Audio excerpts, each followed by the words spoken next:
Great defeaters, new and old. We apologize. Had some mad technicals, but as always, we are here to deliver what you came to see, which is the breakdown. With your hosts, Base the Kid, Tony, the Pugilist Boy. We are the children of the game. Now, yeah, as I want to say again, real quick, apologies. We've had a bit of a technical nightmare. It hasn't been an easy one. Besides, there was a lot of footage that we was trying to throw together to make this one a little bit extra special. I can't attest to how successful that's going to be. Maybe trial and error, but hopefully it's worth it. Just to let you know, though, because we are starting a bit later, and because there were so many different fights and different fight nights and talking points to get through, we may not be able to interact with the chat as much as we normally do. So apologies for that, but we will obviously highlight certain comments as and when we are able to. Um, while Tony is just loading up on his side of things, I'm gonna give a quick shout out to who's already in the building. So I see man like Muller Muller. Respect, always first in. I think that's a record, and I don't think you want to give that up any very lightly. Uncle Jonah, Hot Pies, Dan the Man. As I said last week, the hardest working guy on Twitter. It's appreciated. Eddie, White Tony, apparently was rapping along with AJ in the back of the Merc, but yeah, we'll keep that one as is. Much respect to all of you. Who else? We got Osborne, blessings every time. Skyline, the editor. Um, Human Healer, big up. CS, and I think that's it. So yeah, big up everybody. Tony, how are things on your side? Are you okay? Do you have a good weekend? What'd you get up to? My friend, it's been a bumper weekend. Yeah, it was packed full of stuff. Not least to say the marriage of our dear friend Danny, Fight Fan TV. A fabulous wedding. Very much enjoyed. Great to see the boxing fraternity turn out. And yeah, the boxing action on Saturday. Well, from Friday night, because I've got footage coming from Friday for you guys. It was bumper. I'm pleased. I enjoyed a lot of action this weekend. There were some very good fights. So hence why we unfortunately, as Base has said, we're running a late because we literally are up to the lastminute.com, loading up the content, getting ready to deliver to you a breakdown of mammoth proportions. Okay, so what are we starting? Are we starting with main event, or are we doing anything undercard? What order are we gonna go in? And I'll get it Okay. started off. So let's start on the Friday night. Let's start with Keyshawn Davis. Right, I didn't get to see all of that fight, so you might have to lead on that one. I only Okay, saw I'm the happy to do highlights. that. So Keyshawn Davis was on the undercard of the Shakur Stevenson versus Robson Conceicao fight. Keyshawn Davis is just a guy that has shown great boxing pedigree. He's boxed in the Olympics. He was a silver medalist in the last Olympics, losing to Cruz in the final. He's one of those guys that boxed in the Olympics as a professional, but he's looked good in the pros. So he was on the undercard. Also on the undercard was Bruce Carrington, who also had a good night. Both had stoppages. Here's some of the footage. So Keyshawn 6-0 facing Omar Tienda 25-6. Keyshawn came out with blistering attack, blistering. I mean, the footwork is just so slick. He's able to move in and out of range very quickly, delivers very telling hard punches, and literally was able to break down Tienda in short time. And here you can see a little bit of the footage of him breaking down Tienda. See those hooks raining in, picking the shots. And finally, the referee steps in.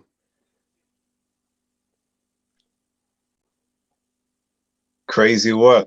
Just to let you know, though, Shushu Carrington didn't get a knockout. He went the distance. Oh, my bad. He beat his man up bad, though. Yeah, well, he beat up my accumulator as well, but you know, it's all good. So, a great performance by Keyshawn Davis. Now beginning to make people in the division take note. I mean, not like they didn't know about him before, but certainly, you know, one to watch out for, guys, if you haven't seen him. So that moves us on to the main event. Shakur Stevenson against Robson Conceicao. Do you want to take this one on? Yeah, so I did manage to watch this. Admittedly, I didn't actually get to watch it live, or I guess pay super attention while I was watching it. But when I did watch it through, the first thing that is apparent between these two is Shakur Stevenson is just a level above pretty much everyone in those lower weights at this time. And it's nothing to do with his power. It's nothing even to do with his foot placement. It's nothing to do with his punch selection. Everything is all about his movement and the way he gets himself into intricate positions within the pocket, both against southpaw and even orthodox boxers. The most telling thing for me with this fight is both guys were superior, crafty, like pure boxers by trade, by definition. So they were both very much defense first type guys.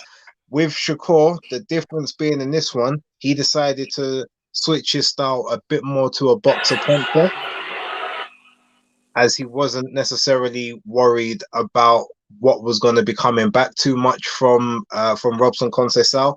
He clearly felt enough of the power to feel like there wasn't a huge amount, you know, that was really going to take hold. So therefore, he decided to be a bit more adventurous. He decided to crowd the pocket a little bit more, get his feet into position, keep his keep his right foot on the outside as much as possible. He would frame Conceicao when Conceicao was trying to set up inside work, keep his body tucked in nice and tight on the inside as well. Shoot sharp shots on the inside, little short uppercuts, little short body digs. He would also frame Robson to the head with the lead right hand, and then he would shoot the backhand straight to the body, same as he did against Oscar Valdez. In the 8th round, even, he decided to get a little bit more adventurous and become a bit more of a pressure fighter, and he was just making Robson Conceicao have to work. Like I said, he took more shots than he probably usually does, but he did it purely because he could and realized that the guy had nothing to really test him. Conceicao at one point, you know, was pretty much out on his feet for the last 5 rounds of the fight, but credit to him, he stuck in there. He started just resorting to swinging wild shots, because clearly going blow for blow with Stevenson just wasn't the game plan. Trying to outbox him wasn't going to work, so the best option he had was to try and chin him, but literally he had no option at the end of the day. We could talk, I suppose, about the whole missing weight, but maybe that's something for another time.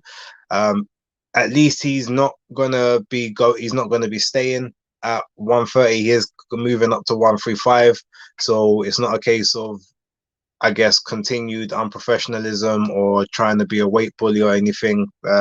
He is moving up, so I won't really say much on it, even though I do have some opinions. You might hear those on my video that drops in the morning, but yeah, I'll leave that one there. But it was a good performance. He's had better, but but I guess he's had better against opponents that weren't as good. Like he showed his class against someone like Conceicao, who obviously was 18-1 prior, with most people believing that he actually beat Valdez in his last fight, so he should have still been an unbeaten fighter.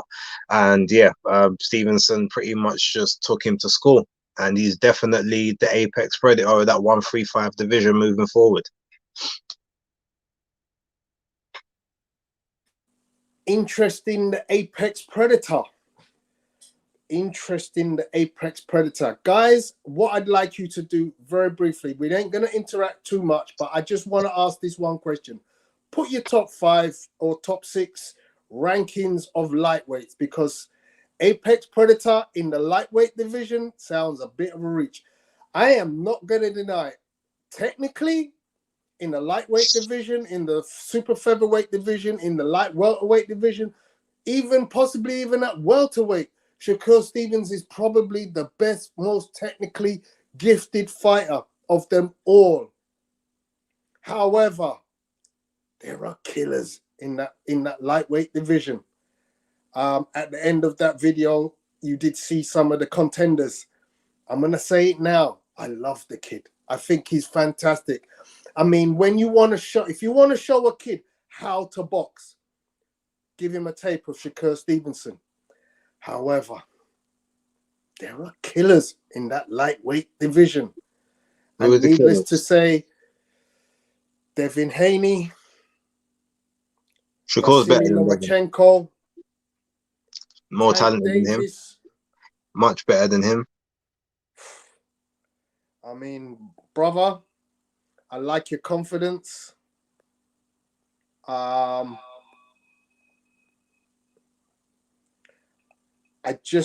no point in Tank. He's not going to fight anybody. We've established that. I love the kid. Floyd Mayweather established that. So why bring him into a conversation? He's going to fight. He's going to fight him somewhere along the line. I'm pretty certain of it. All right, we'll see. Somewhere along the line, they will meet. You know, it's just too good a fight for them not to have. Not to do something with. The Haney fight was too good a fight. The Lomachenko fight was too good a fight. The Lopez fight was too good a fight. What makes this one any different? Yeah, I guess you're right. You know, but it's cool. We're not here. We're not here to do matchmaker and speculate. That's Monday Night Smoke talk. We can have a special Monday Night Smoke for all of that, or we can even do a special impromptu Wednesday night or something. We'll work it out. We'll figure out some way where we can put all of these men in a blender and we can do a round robin and who dares wins or something along those lines. But let's move on to our next topic because, like I said, we got a lot to get through and the people been waiting. Okay, so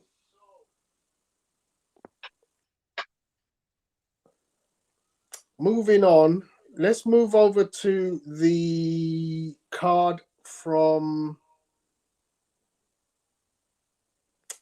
Nottingham. Okay.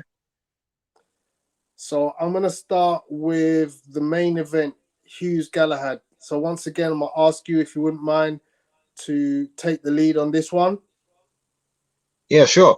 All right. So this fight, it was an interesting fight stylistically, but as I predicted prior to the fight taking place that it would be a very negative fight from both guys.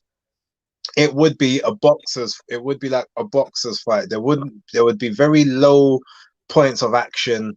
It would literally be about who can get the jab off the best and basically who can maneuver past the opponent. Maxi Hughes obviously is a southpaw.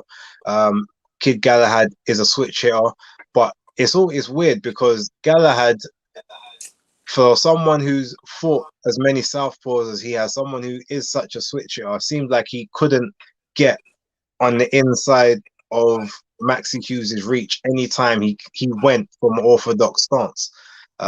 He was always falling short with the jab or getting popped with the jab, quicker than, and being the smaller guy in terms of that, the weight division, smaller guy, he should have had the natural quicker speed and movement, but Hughes seemed to nullify a lot of that, especially in the middle rounds. The first few rounds were very cagey.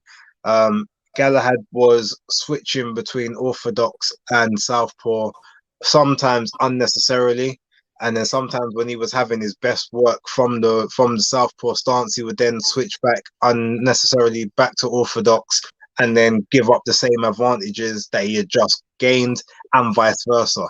His whole game plan seemed to be very inconsistent, and I'm not sure exactly what Dominic Ingle was seeing in the corner when he was saying, "Oh, you're winning this easy." Because yes, there was rounds he was putting the necessary pressure on Hughes and making Hughes have to move and work a bit more than he wanted to. I'm guessing his plan was maybe just to, to sort of take over once he's figured out the rhythm. But it's like he could never quite get the rhythm correct. He was continuously getting told off by the ref, which I thought was actually a bit unfair, if I'm going to be honest. Obviously, if you got southpaw and an orthodox fighter, sometimes the feet are going to tangle. You might step on a toe here or there. It's not, it's not the end of the world. But it was every moment he was getting comments from the ref. Sometimes he would fall into a clinch that most of the time Maxi would initiate. And as he'd be trying to break, obviously he's using his whole body, head and everything to push off to try and get the separation. The ref is, moaning about the head a lot, even to the point he got a point taken off for use of the head. And at the time when he actually got the point taken off, it was weird because the head wasn't even in use like it was at other times in the fight.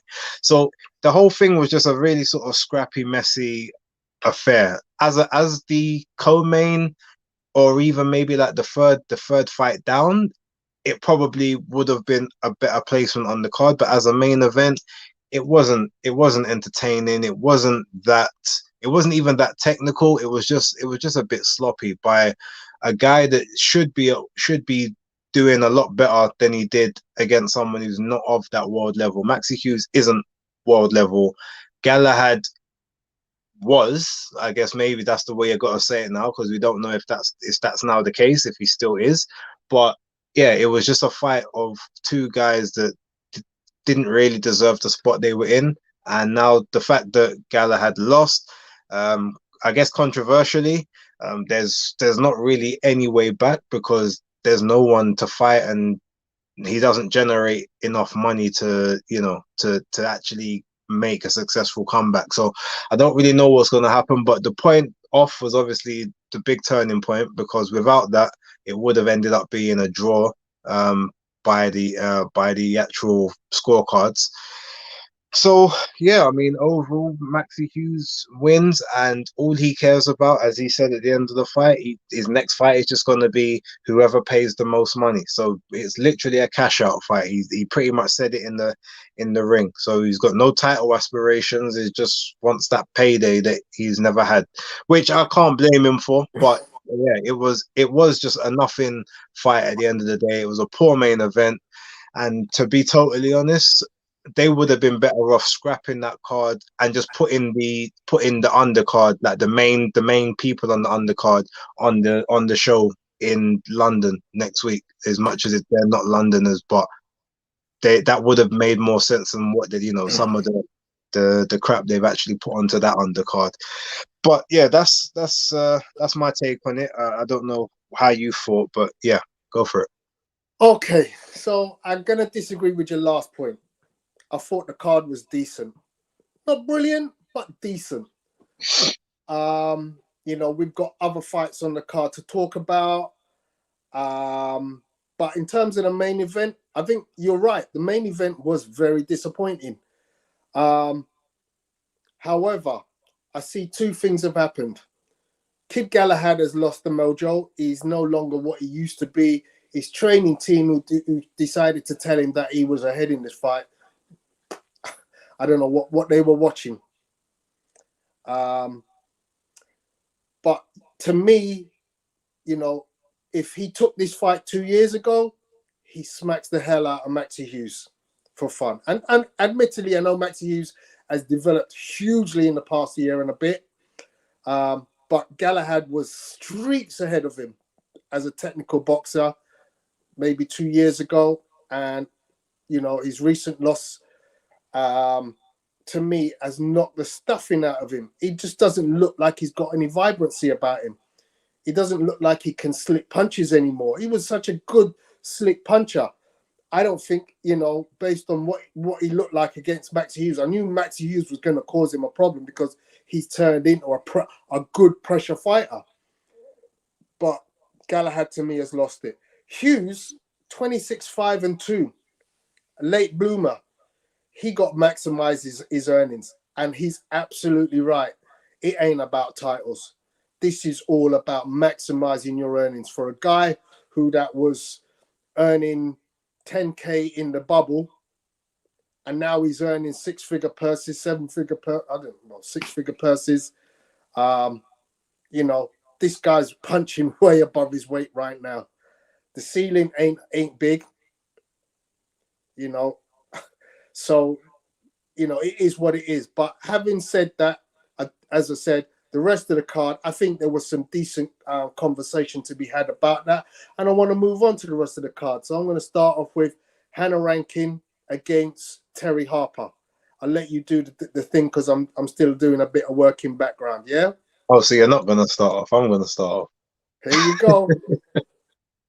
Okay, so, yes, this was a very, very competent performance by Terry Harper. Arguably, one of her best performances overall. She suits the weight. It looks good on her. She doesn't look out of her comfort zone. She doesn't look bloated or, you know, sort of pudgy. She actually looks like this is the kind of weight she should have been around. And a lot of that is just due to the fact she's got very sort of thick quads, big legs, which carry a lot of the weight extremely well. She was way too fast for Hannah Rankin. Hannah's best shot was basically just to brawl, was literally just to try and jump on Terry and crowd the inside. But she was wary of Terry's power. She may not have felt that it was enough to take her out, but she definitely respected it. And she made the cardinal mistake of trying to outbox Terry and sort of box her way into range when really and truly, like I said, the best way for her to be able to get anything out of this fight would have been to sort of crowd that plate, bum rush the pocket, punches in bunches from the inside, basically cut any angles that Terry Harper had off and just have an inside fight. You know, trying to fight off the jab against her wasn't really working, especially considering that Terry, I think, has got a slightly longer reach than she has, and I think she might be marginally taller as well, ever so slightly. Hannah Rankin did start to have some success towards the later rounds when Terry's did look like she was visibly blowing a little bit in terms of her gas tank.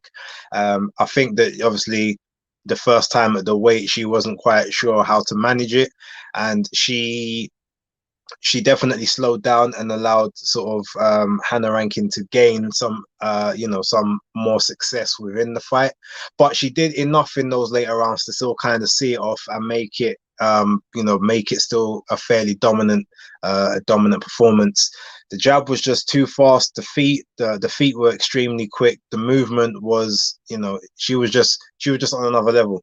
Personally, I think that maybe 140 or maybe 147 would probably be a better weight for her. And considering that Jessica McCaskill is going to relinquish all of her belts after the fight with Chantel Cameron, I actually think 147 might be a better division for her overall, because I'm not sure if at 154 she will be able to have the stamina against the much bigger girls. If she comes in, you know, she might do all right against someone like Marie-Eve Decaire, but after that, there's going to be no one but Mary Spencer on her tail. And Terry Harper does not need that work whatsoever. So it's probably better for her to go down to 147 as soon as McCaskill vacates and moves down to 140. And yeah, that would be my guess and my best plan for her personally. But yeah, she it was a really good performance from her. Steffi Ball and her made the right decision. You know, 2-weight world champ. Try and go down, become a 3-weight world champ if you can't get the Natasha Jonas unification or the Marie-Eve Decaire fight. and one of them needs to get that to then make a total undisputed at that weight for the both of them before they have to fight someone like Mary in a mandatory, which neither of them are going to want. Yeah, and then that would be my guess. But overall, yeah, it was a good performance. I still think they could have moved that to the card on the 8th. 2 extra weeks wouldn't have done them any disservice. But yeah, what's your opinion? So, a wholly entertaining fight again. So, look, I appreciate what you're saying in regards to moving it, but it is what it is. They did it. I think the punters that paid their money got good value because that was a good little scrap. Rankin tried her best. Harper showed her boxing skill. This was definitely a much improved Terry Harper. She moved so much better than in her previous 2 fights. She used distance nicely. She showed a good jab. She was picking beautiful shots, and I felt sorry for Hannah because, it was like you're in this, but you're not. She tried her best, but it is what it is. A decent little scrap. Is that all the breakdown you've got for this? That's all I'm giving, bruv. All right. So you said it was a decent card, every right? punch she throws. I didn't say that. I enjoyed it. All right, but you said this was a decent card, right? So what else on the card was decent? Okay, so you got you put this down. You told me to get this ready. So here you go. The real deal. Solomon Dakers against Bragamonte. I told you to put that down. Yeah, you did. Look at your text message to me. You said, I said we can touch on that stuff. Okay, well, touch on it. Touch on it, bro. You was there. I wasn't there. No, sorry, you weren't there, but you're all over the place tonight. Look, I'm going to say this, right? And whoever don't like, I thought there was 3 good performances. Cyrus Patterson gave a good performance in his fight. Obviously Terry Harper done well. She got the belt. She had a good performance, and I thought that the guy on the prelims, the before the bell, I can't remember his first name, but the surname was Boston. That's a guy I'm gonna look out for because he gave in a great performance. Also, in terms of the rest of this card, I think it was trash. Quite frankly, I think it wasn't worth the subscription money, if I'm honest. And like I said, I would have moved it to other cards, especially when there was already another big event on that same night where there was no need for this card to clash in the first place. Because there's no boxing on this week on the 1st. This card could have come on the 1st. It didn't have to clash with the other card. That was poor scheduling. And I've said that from the start. And it was karma that the main event got locked off because it should have never been clashing in the first place. That said, Solomon Dakers, I'm sorry, I don't see much in his future. It's not just because of the Bracamonte fight. I've seen a lot of his fights. I know that October, loves the guy, thinks he's a really good, solid talent, and he seems like a good guy. But I don't see much in his future. I say you put him in there against Fabio Wardley now, and just whoever wins goes on, whoever doesn't gets dropped, because I don't see anything special in him at all. Punch selection is okay, but there's no urgency in his work. There's no excitement. His footwork isn't anything special. He's going rounds with guys that at someone who should have his ability shouldn't be going rounds with this point in time. It didn't seem great, to be totally honest. And that's I think that's the 2nd or the 3rd in a row where he's underwhelmed and underperformed for what he's supposed to be. I can't give much more props than that. Cyrus Patterson, like I said, he put in a very good performance. He did. Internet smashed up. I'm like 5 minutes by. Oh, that's hot players. All right, cool. Yeah. Cyrus Patterson had a good, like I said, good performance from him. I can't really complain. Got the guy out there, very very sort of vicious, nice punch selection. definitely arriving on the scene. The uppercut was dangerous. Is when he was using the is the right hand. He was using his right hand lead a lot of the time. He was sometimes just turning that into a slight hook, sometimes even to a slightly downward arcing hook as well. New IBO Continental Welterweight champion. I think he's got the goods to definitely at least be big on the British to European scene. How far he gets past that, I'm not sure, but yeah, I see quite a bit in his future. So I want to give him his props. Like I said, he had a good performance on again the nothing card. But that's all I've got to say about the rest of this. So over to you. Chef Clark. It was an all right performance. He got hit way too often for my liking, but he's the first guy to stop this brother. So big ups to Chev. Fellow Jamaican, big ups to him. But he's got to tighten up. Okay.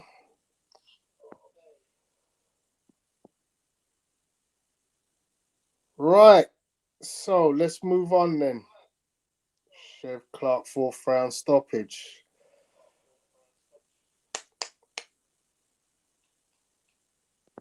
The next fight moves over to the fight card that you were at.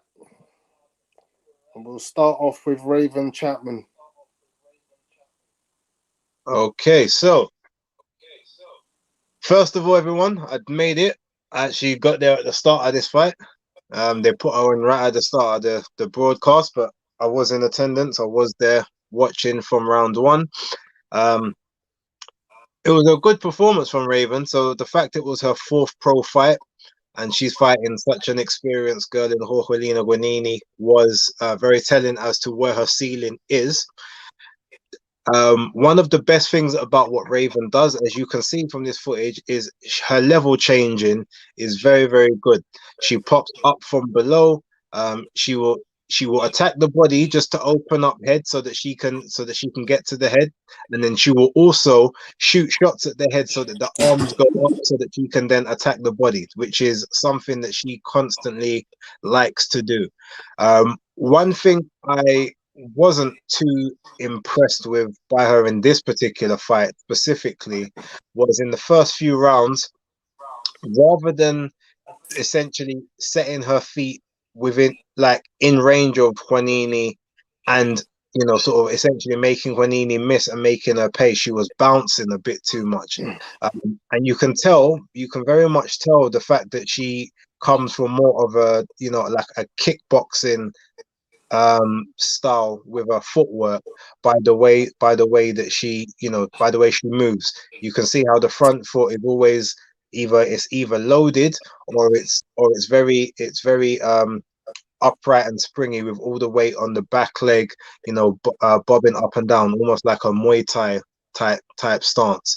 Whereas if you look at even in this, Jorgelina Guanini was always inching. She was taking small steps. She was arcing her trajectory to get in and around a lot of the shots. And if Raven can just develop and polish up on her just on her footwork in terms of how she enters and how she exits, I think that a lot of more of her power will transition in while she's actually shooting, hitting and moving, as opposed to when she's just got her feet planted and is laying in body shots. Because the times when she actually hurt Guanini were all basically where she had her feet planted and was loading up shots.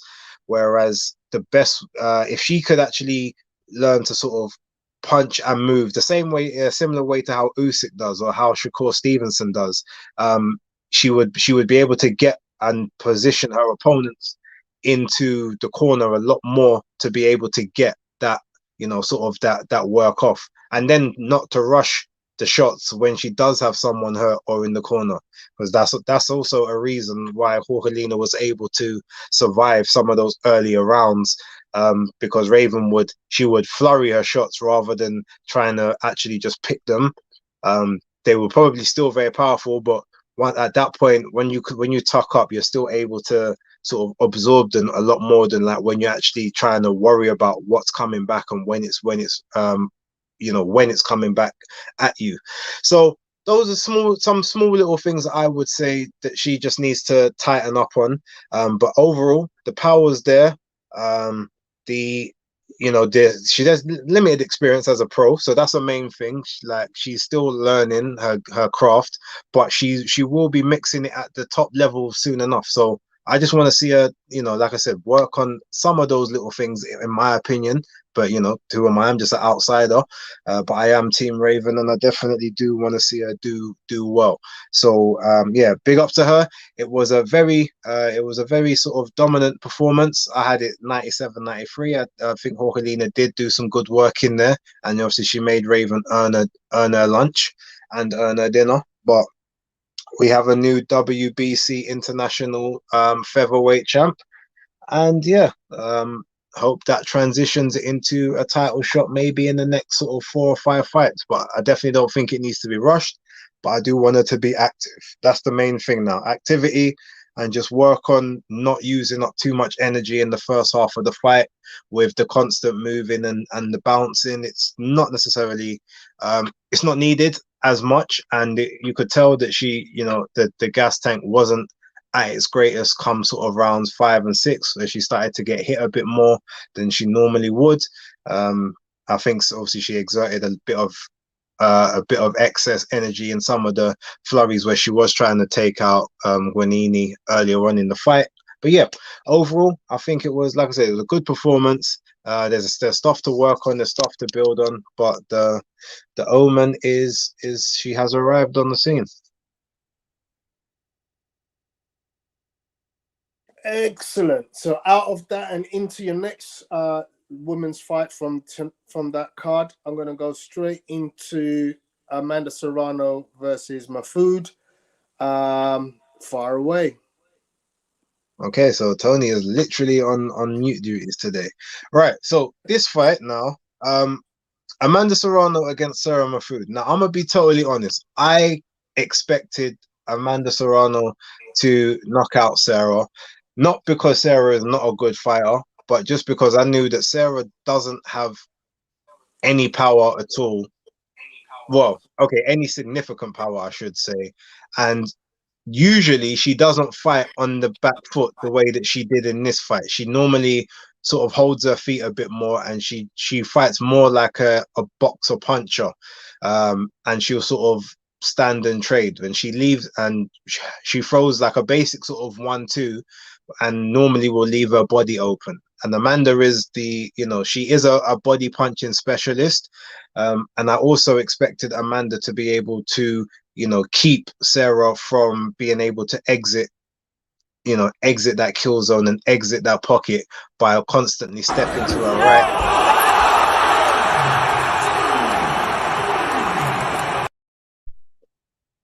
Okay, Tony's having a mare tonight, people. I apologize. What was my train of thought? Okay, so what I will say, long story short, I was actually a bit disappointed in Amanda Serrano's performance. To me, it felt a bit flat. She did, obviously, again, she did more than enough to win. She was a clear winner. I had it 97-93. I thought Mahfoud put in a much better performance than I expected her to, and she showed that she was tougher and she could take shots as well. A lot of that was because, again, she was moving away from some of these shots, as opposed to taking them full-blooded. But Amanda was just plodding a lot around the ring. She wasn't cutting off angles. She wasn't cutting her opponent off. She was just walking for the amount of, considering the fact that Amanda should know that as the southpaw, this person's going to try and exit on your jab side. The fact she kept moving and angling around to her left hand when Sarah is clearly moving in the opposite direction or moving backwards, to me was amateurish. It's like you need to cut that pathway off. You need to trap her and get her along the ropes or trap her in the corner. And the way you do that is by stopping her from being able to turn you. And the fact that Sarah was able to turn Amanda as easy as she did throughout this whole fight tells me that like Amanda can't fight people that won't just sit and sit and bang with her. Like when she fights movers, just regular pure boxers, or even maybe other boxer punchers like her, she comes unstuck. She's not as good and as effective as her record would lead you to believe. So also, looking through a record, I've seen the majority of the knockouts. None of them have actually come against sort of the top girls. But that's another story. I won't necessarily bring that one in. She won the fight clear enough. Like there's no discrepancy about who won it. But the fact that, like I said, Amanda was letting Sarah, who's got no experience compared to her, just turn her constantly all night, and didn't adjust and didn't readjust to cut off angles or anything, to me was hugely disappointing. And yeah, I don't know if that was maybe something to do with jet lag, or maybe she thought Sarah wasn't as good as she thought, as she turned up to be, quite possibly. But yeah, to me it was a very lackluster performance, and that's not just about not getting the knockout, it's just about not adjusting to what your opponent's doing.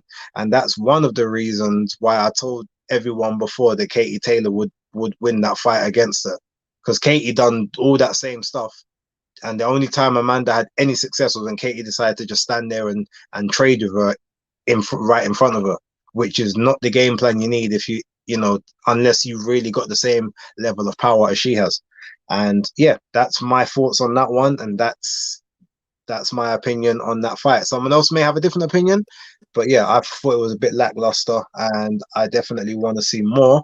The good thing, well, actually, it might not even be a great thing if Erica Cruz has called her out, so that would be a undisputed fight at featherweight. And Erica is a pressure fighter, so she doesn't back off. She will literally stay in the pocket and just throw punches and bunches and crowds. So that should be very entertaining. But there are two southpaws coming in together, so we'll see how the adjustment works in that sense between the two styles. I would expect Amanda to look a lot better in that, because she doesn't have to find her opponent. Her opponent will be in front of her all night. But yeah, as I said, in terms of just opponents with any type of movement whatsoever, Amanda is not. She is very amateurish and very basic in her style. But yeah, that's my opinions on it. Tony, you've been ducking the last two, so what's your summary of those two female fights? So yeah, I mean, I can't. You were so descriptive in terms of what was going on. I can't really add anything more to that. You're right. Amanda probably should have knocked out Mahfoud in terms of stepping on the gas, trapping her in places, not stepping off the gas at times when she could have maybe got her out of there. But hey, I'm not gonna ramble on about it. Before we move on to the main event, that's it in terms of that card. Is there anything on that card that you want to mention other than? No, not particularly, but I do want to, as I said before, I want to give credit where it's due, right? I don't know how it looked. Actually, no, I do, because I watched it earlier on today from the actual recording of the pay-per-view, to just see if it was any different. And no, I found most of the fights entertaining. All the fights, I still think that Frank Warren has a bit of an issue with putting way too many fights on the card. Like 7 fights on the main portion is a bit mad. When you got main events and that starting at 11:15 and whatnot is a bit crazy. But that being said, the card itself I thought was very entertaining. It wasn't a packed crowd, but it was a very full crowd. They had the back bit of the top bowl open. The sides were blacked off and topped off, but the lower bowl and the floor was pretty full throughout. So it was about a good at least 12,000 people in there. The arena holds about 21. It was a very good atmosphere. I thought all the fights were fairly entertaining. even the Mark Heffron special showcase fight, Echo Esserman and Samuel Antwi was a very sort of cagey fight in the start, sort of opened up a bit towards the end. Two very distinct pure boxers. But they did gel quite well, sort of in the later rounds of that fight. Anthony Kakache against Michael Magnisi was a nice little fight. It was a classic pressure fighter against a boxer puncher. I thought that was a nice little fight. The Nathan Heaney fight, for the 5 rounds that we got of it before that gruesome cut over his eye, was a nice little one. And yeah, it was literally, to me, just the Serrano fight that was the I guess for me, the major letdown on that card, from what I saw anyway. I didn't watch any of the prelims, or I didn't watch the fights that they had after the main event either. I did leave by that point. But yeah, it will overall, I want to give Frank Warren his props. It's not often I do so, but when he does put on good cards, I do have to give it up, and it was a good card. I think maybe it would have been even better if it wasn't pay-per-view, not because of people having to pay, but ultimately Joe Joyce isn't still a household name.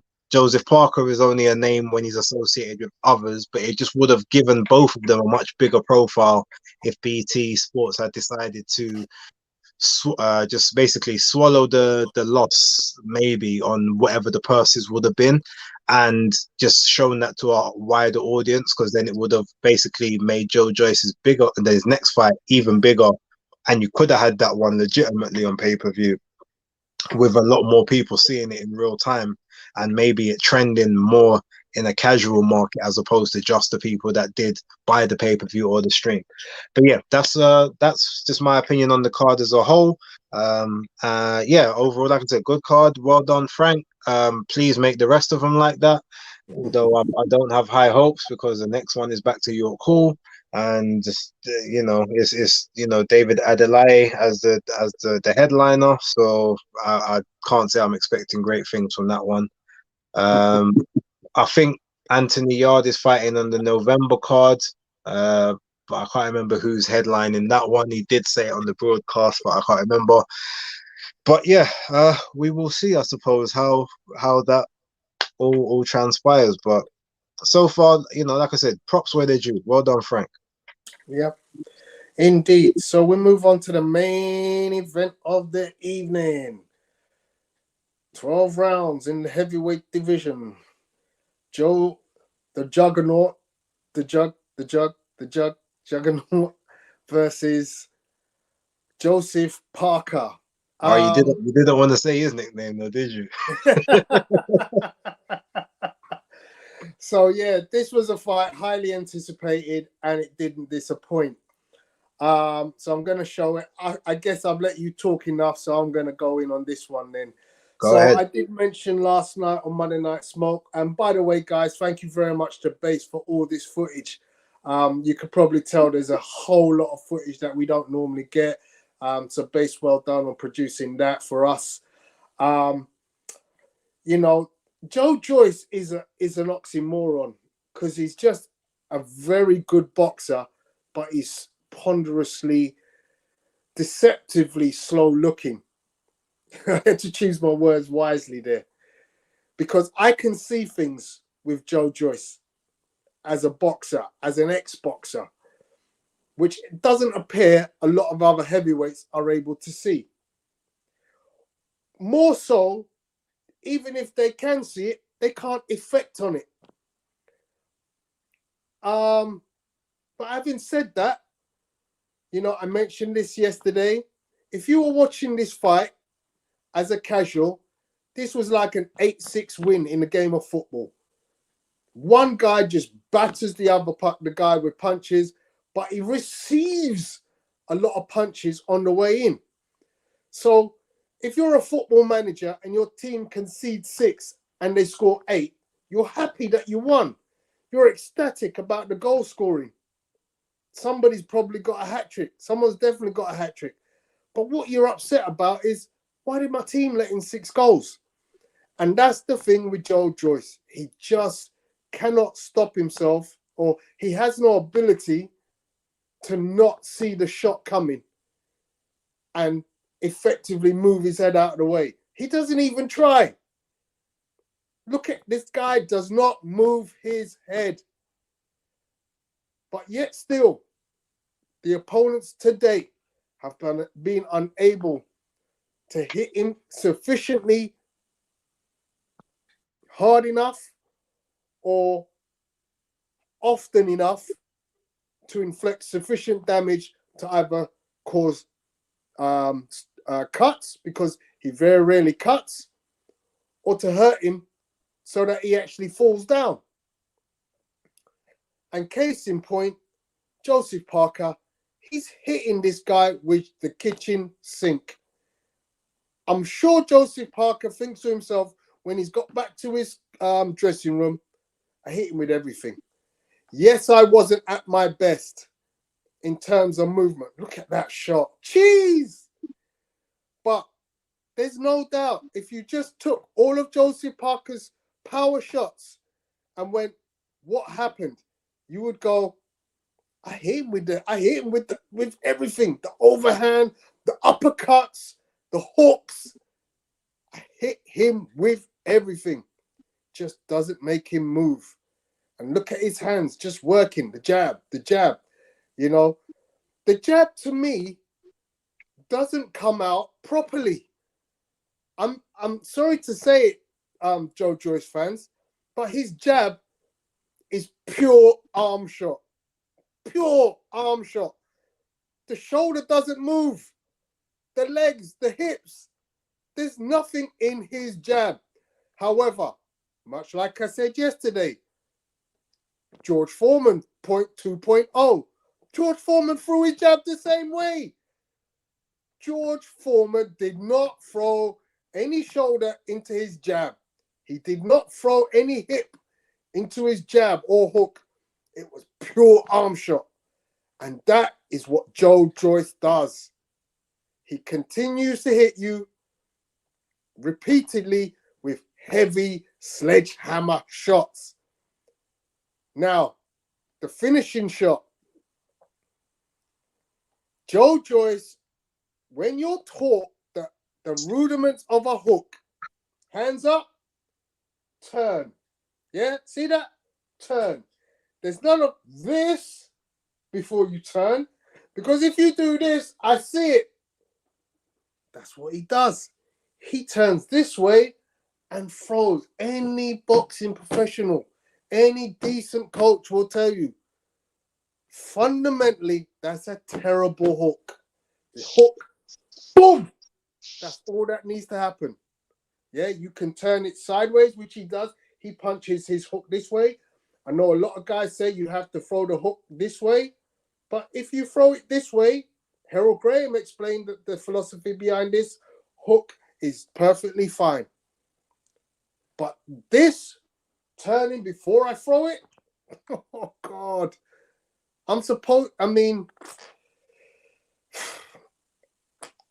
I said my piece. He's an absolute phenom.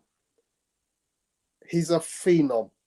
No man is supposed to walk the earth and be able to be hit with Scud missiles and come out unscathed. But that is what Joe Joyce is. Oh, we got spamming the chat. Apologies for that. But yeah, guys, I mean, put your comments in. That is my feeling on Joe Joyce. Congratulations, fantastic, amazingly, exciting fight. As I said, that's like a 10-6 football match. Nobody's coming out the stadium unhappy. Well, apart from the team that lost by 8 goals. But even so, you got 14 goals in a game of football. You're happy. You must be. You saw an all-time classic. I'll tell you what this reminds me of. I'm a massive American football fan. I went to see my cousin play for Texas A&M against LSU, two of the biggest teams in college football. The game ended 74-72. The highest scoring game in football college history. I was there.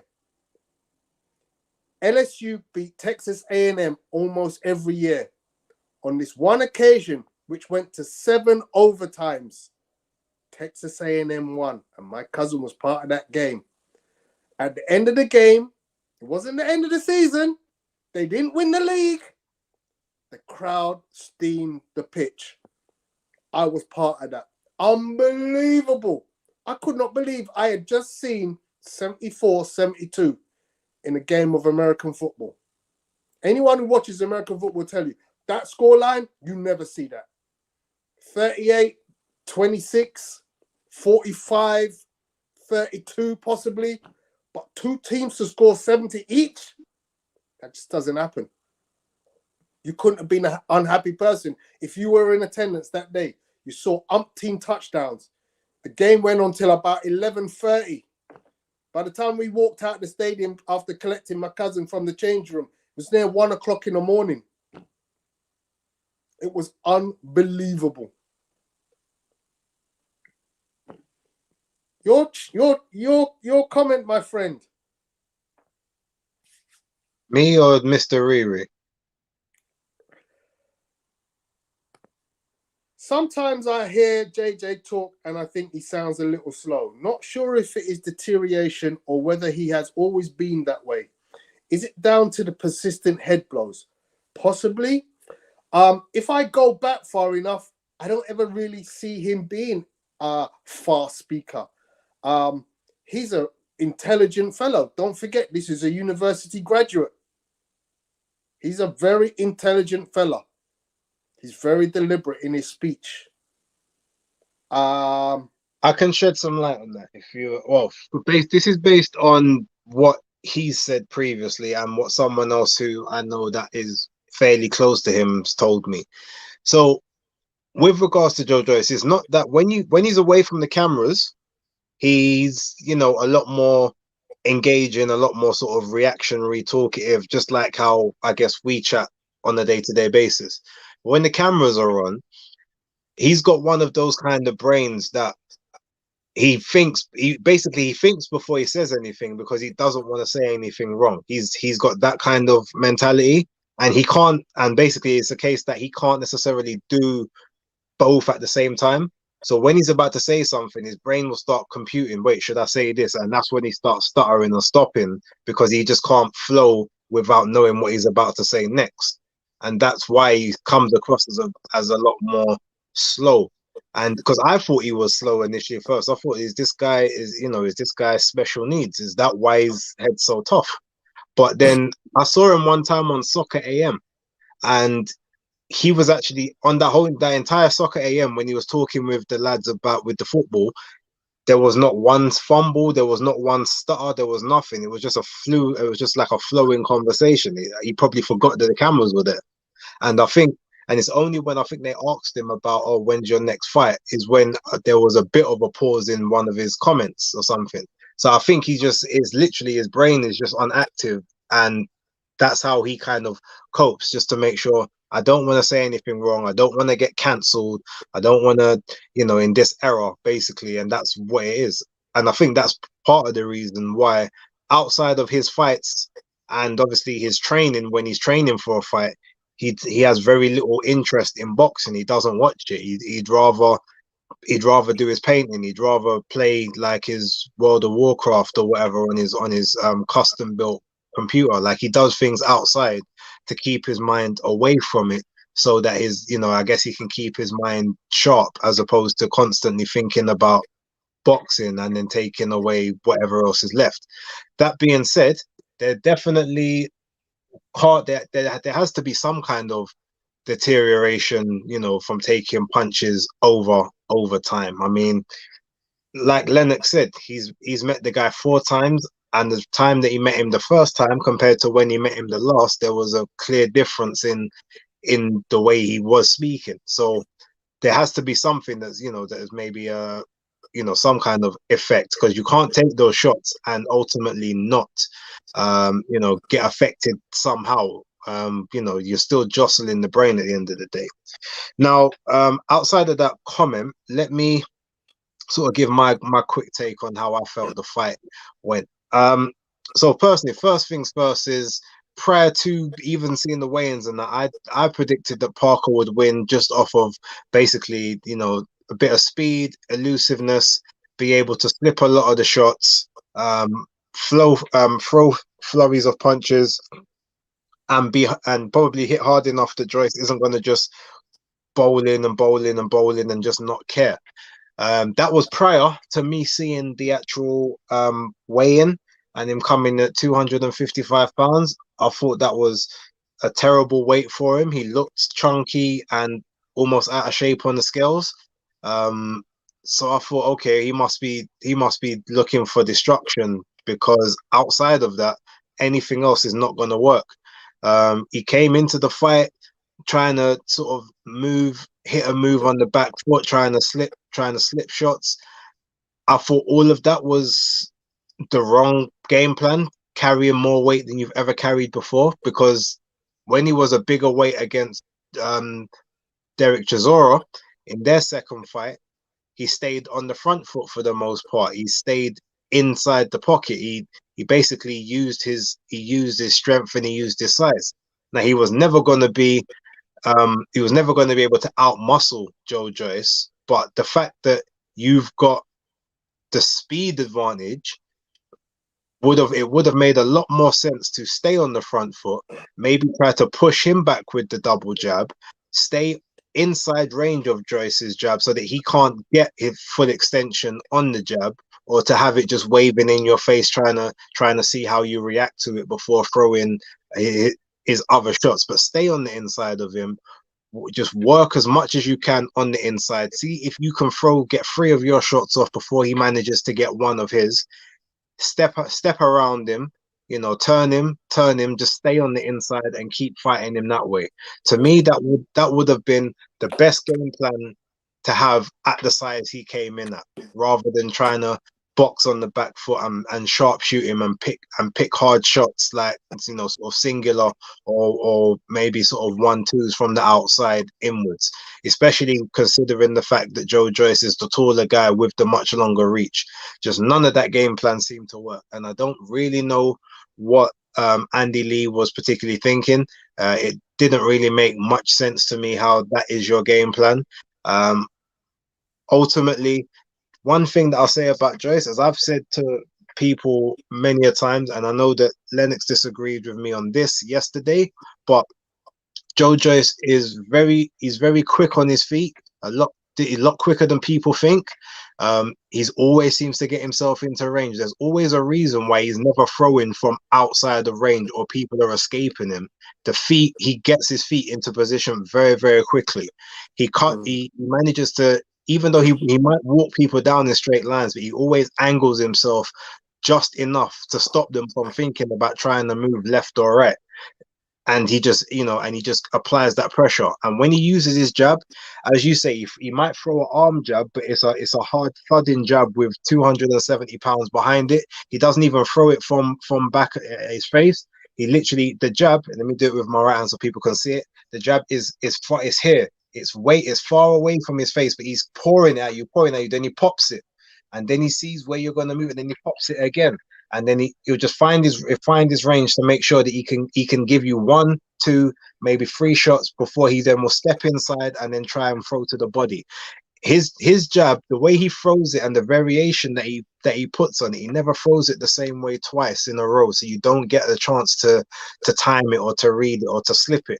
And that's one of the key reasons why, unless you are a supreme technical boxer or like super slick or the quickest of the quickest, you're not going to be able to avoid it consistently, or unless you've got huge upper body movement. Now, even with a lot of the shots that he takes, he does take a lot of shots, and as we've said, the chin can't hold out forever. It can't happen. However, as I've said previously, a lot of the shots that he does take, you can always see him like he's got these micro movements that just about manage to take a bit of the sting off of the shot. It's very, very rare that he gets hit flush or he walks straight into a shot, bang, and it's like full-blooded with 2 sets of velocity and momentum meeting each other. A lot of the time he will sort of be backing away from it, or he'll slightly move his neck, or he'll sort of turn with it ever so slightly just to take a little bit off of it. Plus the fact, obviously, he just naturally got that bone density is just a problem. And the fact that we look at the end of the fight, Parker threw and landed some hellacious shots on him, both to the body and to the head. Joyce looked exactly the same as he did when he walked in the ring. Parker looked like one of them Street Fighter characters from back in 1990 when you want to continue. Face broke up, like it was mad. So that alone to just tell you, like, this guy, unless you either train properly, you come in with the right game plan, like, he's not just going to be a long night for you. He's going to be your nightmare. He's going to be the juggernaut. He's going to be almost like the boogeyman. Like they said, Luis Ortiz was the boogeyman division. No, I think it's Joyce, because unless you can put a straight dent in him, like it's just a long night. It's something you don't need in your life. That's literally how it is. And I think a lot of people, but the weird thing is, for everyone that watches him fight, they all say the exact same things, yet no one has been able to change the trajectory of the outcome. There's a reason for that. So now you got to stop looking at, oh, well, he can't throw, his combinations are slow. Yeah, but now you have to think the combination's slow, but the jab's very fast and it's very accurate and it always catches you. Oh, well, his feet are slow supposedly, but he's always in range. Or maybe his feet ain't as slow as our foot. Oh, well, he's a big guy. He's gonna grab you and lean you and walk you back like his martial arts and rugby background. Okay, so now I've got to train how to not get caught in the clinch. Like, so literally, you just got to change up your whole tactics now and find a different way to fight him, because that way, the traditional way, doesn't work. Yeah. Oh, I think we might have. I don't know if this is a fake account, but Marvel Opera, that was actually Joyce's mom. Apparently, she's in the chat. If that is you, Marvel, big ups to you and much much love. Excellent. So yeah, I mean, I think we kind of both get down to sort of the same analysis. You know, Joe, an amazing boxer, an absolute phenom of a human being. You know, I've got no doubt. I mean, I've often asked myself, if I'm ever going to battle in a fight situation, who do I want in my corner? You know, do you want Bruce Lee? Do you want Muhammad Ali? Do you want George Foreman? Do you want Kimbo Slice? I'm going to be Joyce, because ain't nothing knocking him over.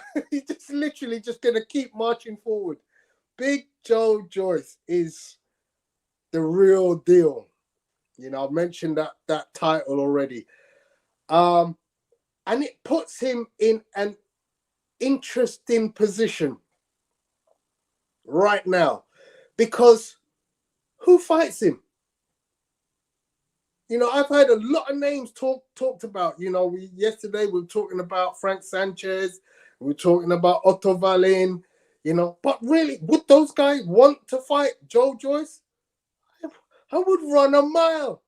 But you know what? They might, because it offers them something. Now, none of them are in position for any kind of title at this point. What do you gain? Well, you gain a title shot if you win. You gain the number one status in the division. You ain't gonna win. Put it this way: if you believe that as a boxer, you shouldn't be boxing anyway, right? If you're not a journeyman and you just get paid to like get beat up every week. I'm not joking you. There are some fighters in your division that you have to look at and go, he's a problem for me. Yeah. I could have been a professional boxer, but the guy in my gym who fought at lightweight was a guy called Michael Shaka Ayers. He would go on to win the IBO World Lightweight Championship. Now, it's a very small diminutive belt, but that's a hell of a title to have. Yeah. British champion. 2 times British Fight of the Year against Wayne Rigby. The guy was phenomenal. 3-time ABA champion. I could not beat him in the ring. He stopped me. The other fella that stopped me turning pro was Nigel Benn. And not like Nigel Benn was even in my weight class. But I just thought, Christ, if that's what it takes to become a champion, I'm not ready for this game. I could box nice, but I met an army guy in a boxing match once, and I was like slick, boom, boom, boom, boom, boom, boom, boom. But my guy just came like Joyce, boom, boom. And round 3 came, and I was like, why is this guy just non-stop at me like this? And I soon realized that's what you get with army men.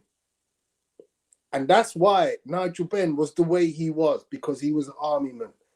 Non-stop. He boxed as an amateur with such ferocity and aggression, but at the same time, huge work rate. And I was like, I think I'm good, but when I'm doing my 5-mile runs in the morning and I know what I'm capable of delivering in the ring on an evening, it pales into insignificance compared to that guy. And I think anyone who's a boxer has to look around their division. I mean, as we talked about earlier, Shakur Stevenson right now has made a decision. I'm going up to lightweight. He must be thinking to himself, well, I think I'm the best boxer out of all of them. But one of them hits like a mule. If I have my choice, I'm going to talk him up. I'm going to say, yeah, I'll fight you all. I don't care. But really and truly, behind closed doors, I'm going to be saying, if we can swerve that one, because he hits a little bit harder than the rest. He got a little bit of mustard that all the others don't appear to have. You know who I'm talking about. So that's all I'm saying is, for the heavyweight division, notice has been served. There is now a guy out there who, I've said this before, I don't see Alexander Usyk fighting into 2024. I don't see Tyson Fury fighting into 2024. So anybody who, is still around in 2024, better watch out, because Joyce is cleaning up. I don't care what anybody says. I don't see none of the rest of them. The thing is, you say that, and while I would almost be inclined to agree with you, you got to remember, in 2024, Joyce is 39. He's almost 40 years old. Now, he might be, obviously, he's still sort of, I guess, fresh in terms of the amount of action he's had. But again, at that point, we don't know what's going to happen in terms of maybe his speed or, well, okay, maybe not speed as such, but just his body mechanics, his biomechanics might change. Maybe at that point, the toughness and the granite chin, it wears itself out just naturally. We don't know what can take place. And I know for a fact, his mom's already said if he's still boxing by the time he's 40, she's not going to be happy with Frank or anyone else, on Sam Jones or all of them. So she don't want him in the game 2 years from now, realistically. So that title shot has got to come now. So I think most people can either choose to try and wait him out, because ultimately you can kind of wait him out at his age compared to how old a lot of these other guys are. Or if you want a title shot, he's probably your closest opportunity to one, because if any belt's gonna get vacated in the current climate prior to a Fury and a Usyk fight, or if Joshua gets a couple or whatever, however it works out, the WBO is normally the first one to get vacated. So personally, I think if they want to be the number one guy in the division, that's who you have to go through. So Otto Wally might say, well, you know what, he's never fought a southpaw as a professional. That's something that might give me a bit of an advantage. I can move. Look what I did to Tyson Fury. He was a big lump of a guy as well, and I did okay against him. Maybe I can do this. Frank Sanchez, the movement alone gives him a great chance to hit and move, because we saw what Brian Jennings did to him by hitting and moving and being, a pure boxer and just sort of staying composed, staying compact, and even inside the pocket, he never got bashed up and beat up and bullied around the ring. Now, True Joyce was a little bit lighter then. He wasn't training with Ishmael Salas at that point, but the same thing with the pure boxers are the guys who are going to give him the most problem. So those are probably the best guys to try challenge him. Someone like, even I don't know what he looks like at the moment because I haven't been able to see him fight since the because of all the setbacks with Fury. But someone like Michael Hunter would probably be a very difficult and nightmarish type fight for Joyce, because it's movement, it's quickness, it's everything that what people would say he doesn't have. Yeah, he'll probably get to eventually, but that's just going to be an awkward fight. And if he's just constantly turning you and making you have to reset, you're not going to be able to throw all those same shots that you want to throw. So there are people out there, innit? So it's just about how they decide to sort of go about things personally. He's either way, he's either got to be extremely active, fight like 4 times a year, and fight 2 bombs or 3, even 3 bombs and 1 big fight, or he's got every fight from now on has just got to be a big fight. There can't be any more tickovers or whatever, just waiting for the title shot. Because he hasn't got long left, so you just got to take the big paydays one after the other at this point. That's how I would look at it. So whoever you can get that will get you the big fights, that's how I see it. The one thing I don't really want to see, as much as I wouldn't mind the fight watching it, but everyone's talking about, I just want to see, can the Chin stand up to Wilder's punch? Why do I want to see a fight where it's about, can the Chin stand up to a punch? I want to see a fight about 2 boxers. To me, that becomes a freak show. I want to see a boxing match. I want to see a good solid fight. I don't want the narrative to be, can the punch take down the Chin or whatever, or it's like he's just gonna stand there with his hands behind his back and let him hit him full-blooded to see if he can take the shot. That to me, it makes absolutely no sense. But yeah, like whoever he fights, I feel like it should be a worthwhile. It should either be a big money fight, or it should be a fight that prepares him for Usyk and and whoever's got the belts. And that's how I see it. So it's either got to be a fight that's just preparation for that, like I said, Sanchez or Rollin, southpaw, or just a good mover, or it's got to be just the biggest money fight you can get next while he's waiting. Yeah. I mean, an interesting comment from Daryl McKay saying that Joyce is 37 and only has 2-3 years left, max. That's all he needs. That's all he needs. Look, you don't get paid for overtime in the game of boxing. Boxing is not a sport that you should be boxing into your 40s. We've all seen that, Big George retired and came back, then boxed into his 50. We've seen Bernard Hopkins box till he's 50. But let's be honest, it don't serve you well for your health to be boxing for a prolonged period of time. Yeah, just doesn't serve you well. Joe's doing well. He's done well to date. This is now his last fight of the year.